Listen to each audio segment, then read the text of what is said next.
Welcome, come and watch till the end. 6-year-old Jackson loves his friend. He gives her a marriage certificate to sign. He offers her 2 movie tickets to marry him if she rejects them.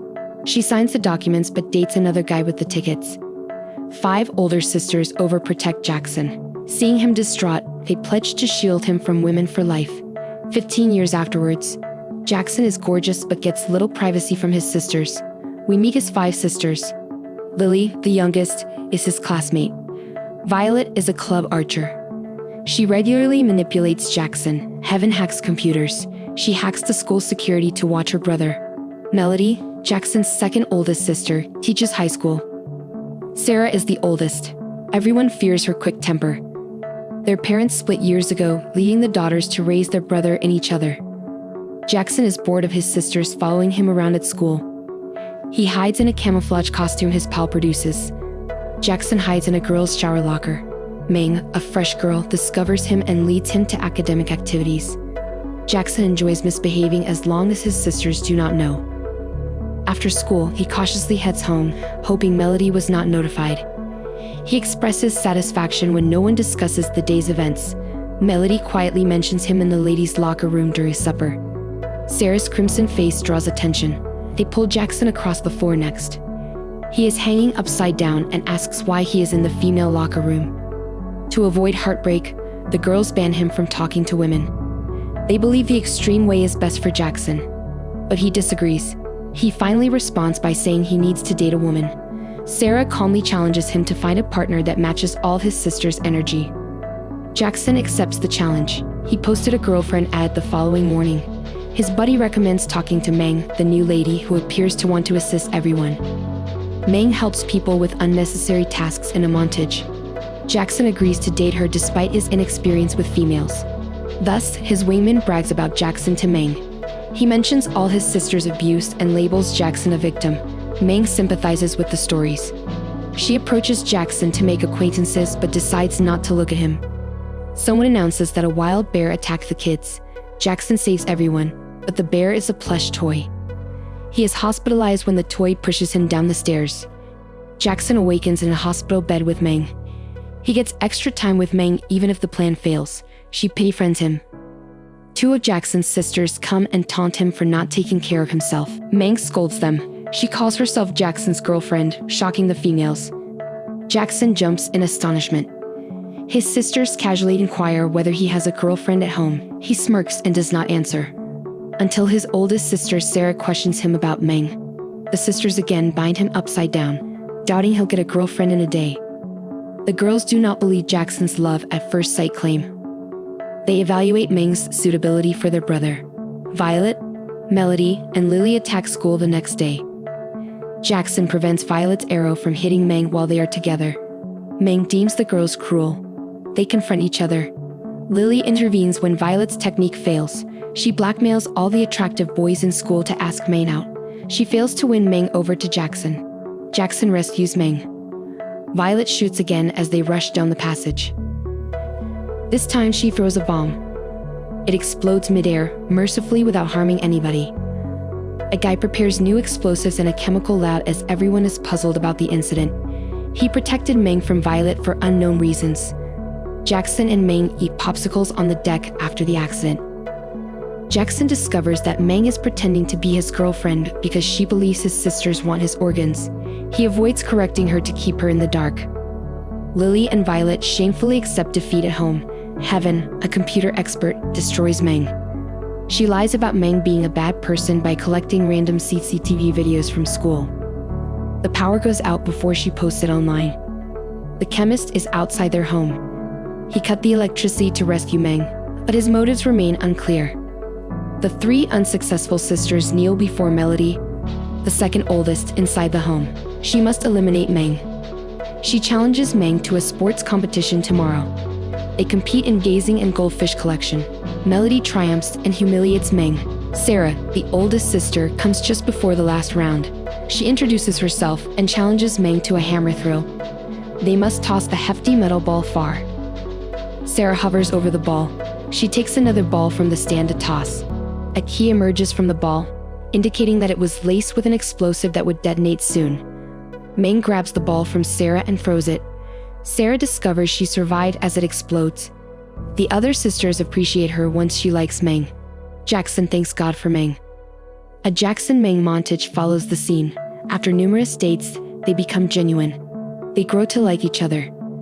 They enjoy a lovely night together on a deserted beach. They play fight and cuddle in the morning.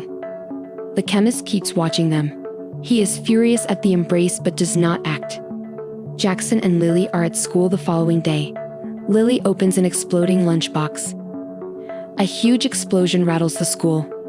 Jackson is OK, but Lily needs CPR to wake up. Everyone survived the chemical blast. Meng sees Jackson and his sisters huddled in terror and knows they adore each other. Jackson follows her away. Meng overlooks him and the fact that he might have perished sooner when they collide. Jackson does not ask her what is wrong. Meng has realized that Jackson and his sisters only began suffering after she started seeing him. She feels she brings bad luck and stays away. Jackson keeps calling her, but she ignores him. The town rained fiercely one night. Jackson watches the flood news at home. He last saw Meng at the school, waiting for the rain to cease.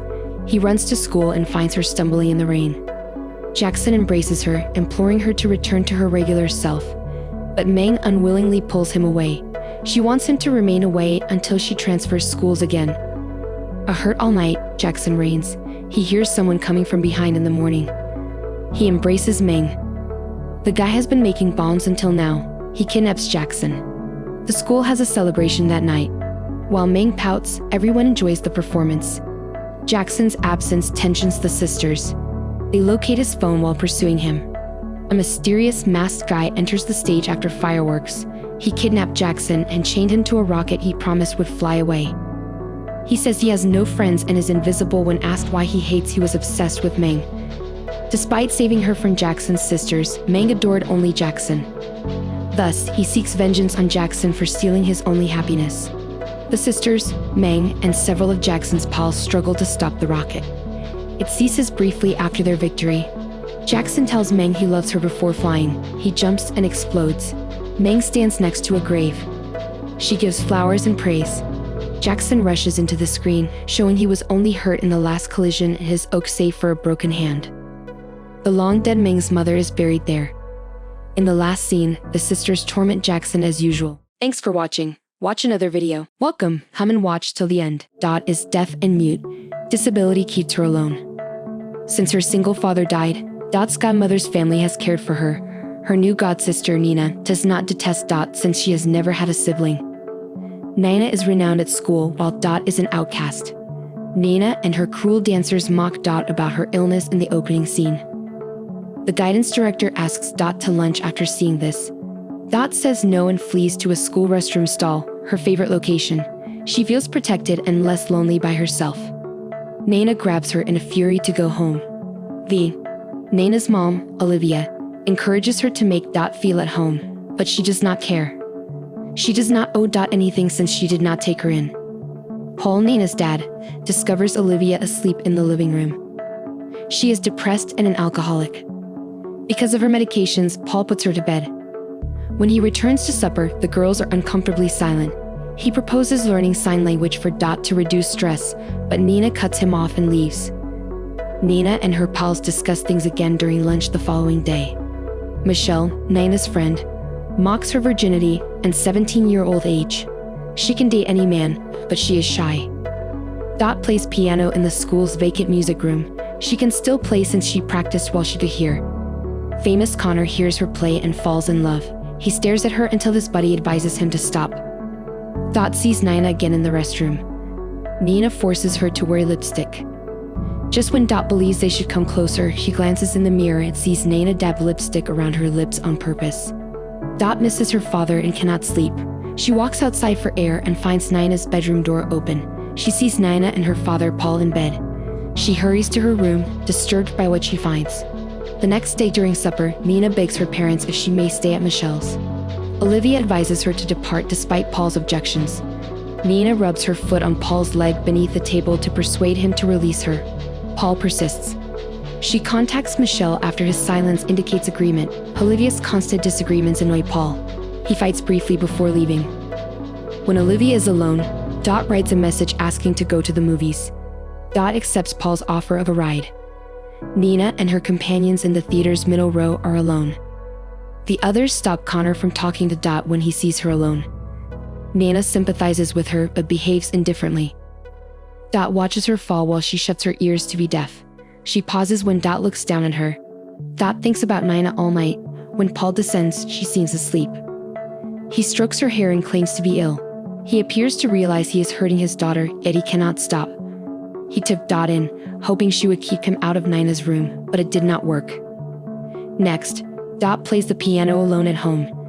Nina watches her play from the corridor after school unaware. Dot curses when a piano wire breaks. Nina gasps as she realizes Dot has been listening. She lies and claims she just got home. The next day, Nina meets Dot for lunch. Nana tells Dot about her father's secret moment. Dot looks confused at her. She is testing Dot, but she is calm. She claims she will murder Paul at night with Michelle's pistol before leaving. She still does not get Dot's attention, but she is worried she is speaking the truth. She plays piano in the music room to forget Nina. She sees Connor peering at her through the door again. He prevents her from leaving when she feels uncomfortable. He invites her out to work on lab research. She reveals to him that the report is done, ruining his plan. The family is eating supper when Connor unexpectedly comes to the door. He invites Dot to discuss the lab report at the library. As Michelle enters, she reluctantly accepts. Nina mentioned Michelle's pistol, so Dot worries she is attempting to murder Paul. Dot and Connor are in a restaurant next. After briefly discussing the findings, he tells her how he feels about her. He imagines having sex with her. He believes she cannot hear him. Dot fears Nina did something horrible as an ambulance approached her home. She rushes home to find everyone safe. She then hears Paul undressing Nina. Dot damages a statue for Nina, who seems fed up with her dad. Paul retires to his room since the noise ends the thrill. Dot slips in and holds Nina as she falls asleep. Nina talks to Dot while ironing her cheerleading costume in the following scene. She burns a toy bear's face to prove she would murder Paul with the iron that night. Dot believes Nina is unaware of her hearing. Thus, she denies hearing her idea. Later, Nina and Michelle support the school basketball team.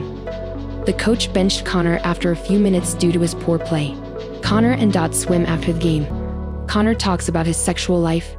Thinking she cannot hear him, Dot abruptly removes her top and makes love by the pool.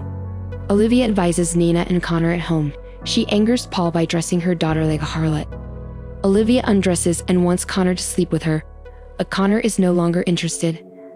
Nina arrives home after midnight, exhausted from cheering all day. Paul gets her a pocketbook and attempts to get close. Olivia moves about her room awake. She does nothing to stop her spouse, even though she seems to know. Nina's request to shut his eyes surprises Paul. When he does as she says, she brings a hot iron. Dot arrives home just in time to stop him from burning his face. Nina leaves, claiming pregnancy. Paul is petrified of parenthood. He gives Nina $1,000 for an abortion the following day. Nina then tells Dot she cannot murder him. The school dance is tomorrow. Nina lends Dot a dress. She tells the girls she lied about being pregnant while getting ready. She hopes to depart with $1,000. She hopes to earn a lot of money stripping in the new city. After telling the truth, she put lipstick on Dot again without clowning her up. Later, Paul discovers tampons in Nina's purse.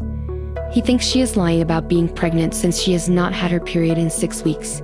He presents the tampon and asks her to explain. He rejects Nina's lies. He hits her face and tries to get near her. Olivia ignores her daughter's anguished cries. Dot hears the screaming and wailing. She stops playing, pulls a piano wire out, and goes to her room. She ties Paul up with wire and shouts at him to leave Nina alone. She pauses, and he dies. Nina's astonished.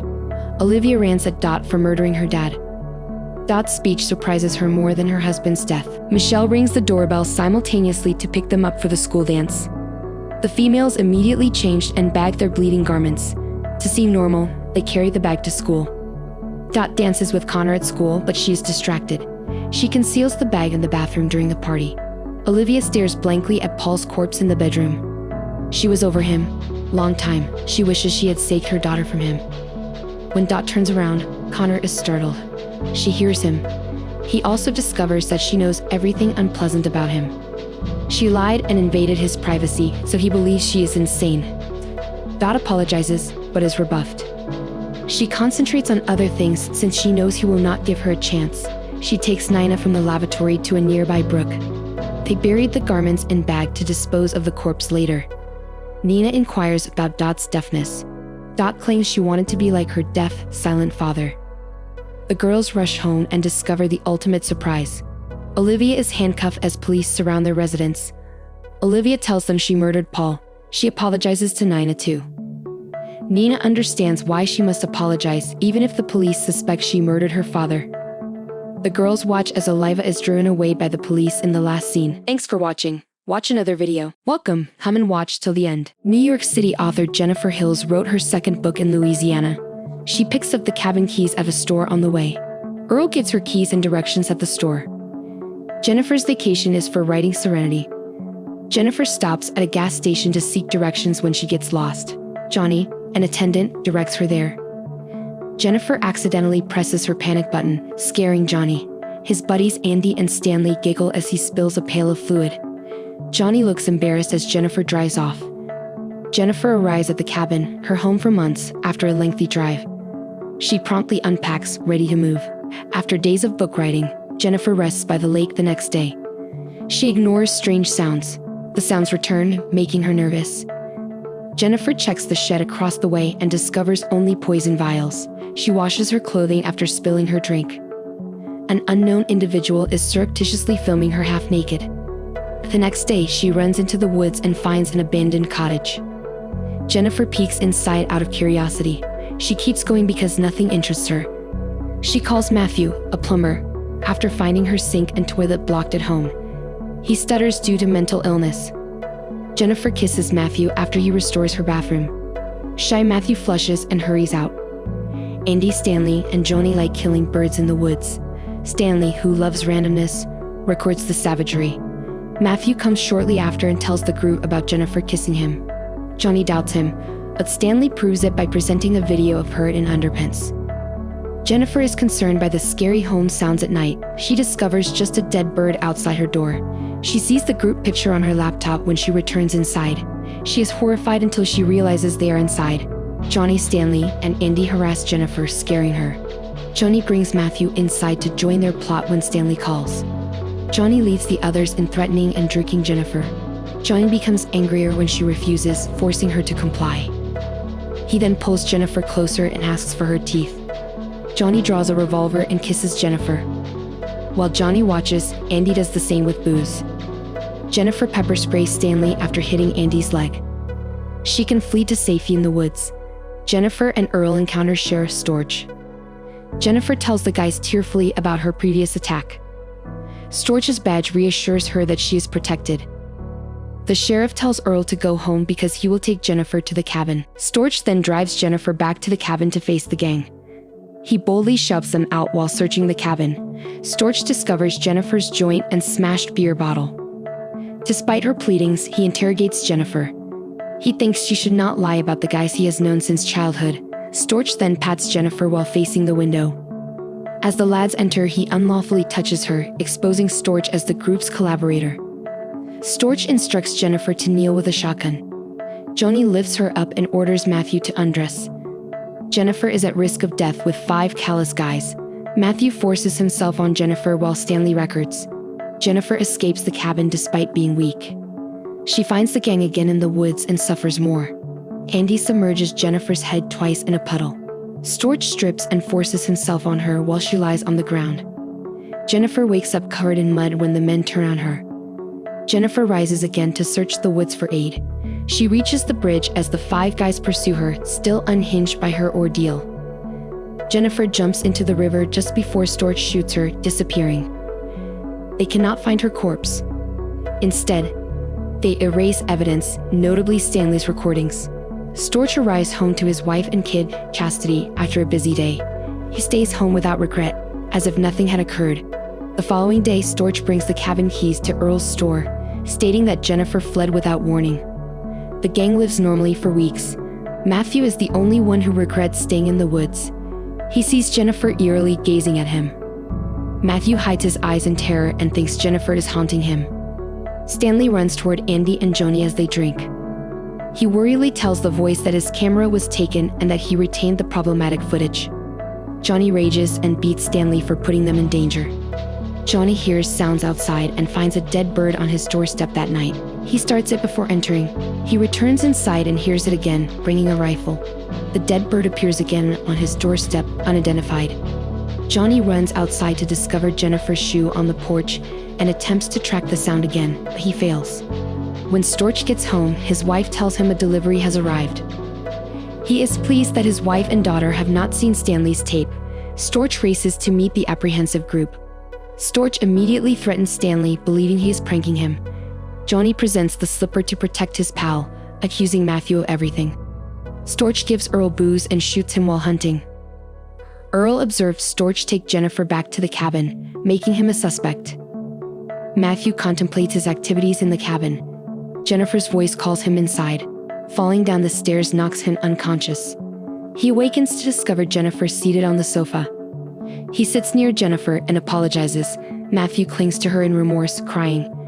Jennifer soothes him, then ties a noose around his neck. Despite gasping, Matthew apologizes, but Jennifer says it is not enough.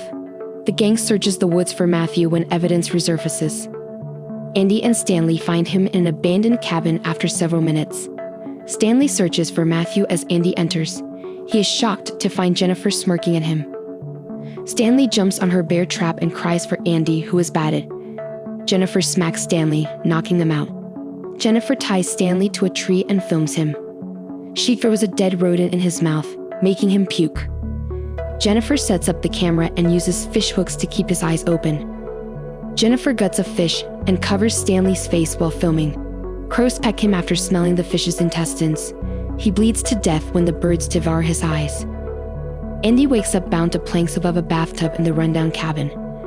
As Jennifer checks on him, the tub starts filling. Andy begs her to let him go, but she wants to torment him as she did. Jennifer repeatedly submerges his head in water before adding lye and removing a board. Andy must struggle to keep upright but falls into the water. Andy's face burns, killing him. The next day, Jennifer visits Johnny's petrol station. She assaults him in a short skirt. She returns him to the cottage to wreak havoc. Johnny awakens naked, bound to the ceiling. Jennifer rips out his teeth with pliers, revealing his faults. Jennifer puts a pistol to Johnny's lips, as he did to her. He laughs, agitating Jennifer. She chops Johnny's privates with hedge clippers and puts them in his mouth. He dies screaming. Jennifer's last objective is Storch. The sheriff's family calls to say Chastity's instructor is at their house. Jennifer's phone greeting stuns Storch. He rushes home to see Chastity and Jennifer. Storch enters an empty playground without his daughter. He panics and goes back to the patrol vehicle, where Jennifer knocks him out. He wakes up in the cabin with a weapon within him. Jennifer brazenly discusses how great Chastity is and how he might abuse a lady. She pushes the weapon further, bringing the sheriff unspeakable anguish. Jennifer says Matthew is alive but unconscious across the room. If Matthew moves, the trigger string around his wrist will murder both men. Jennifer rejects Storch's plea for his life. Jennifer leaves the cabin, unperturbed by his screams. Matthew awakens, asking Storch to calm him. However, Matthew's mental handicap prompts him to panic and accidentally shoot them. Outside, Jennifer celebrates her retribution. Thanks for watching. Watch another video.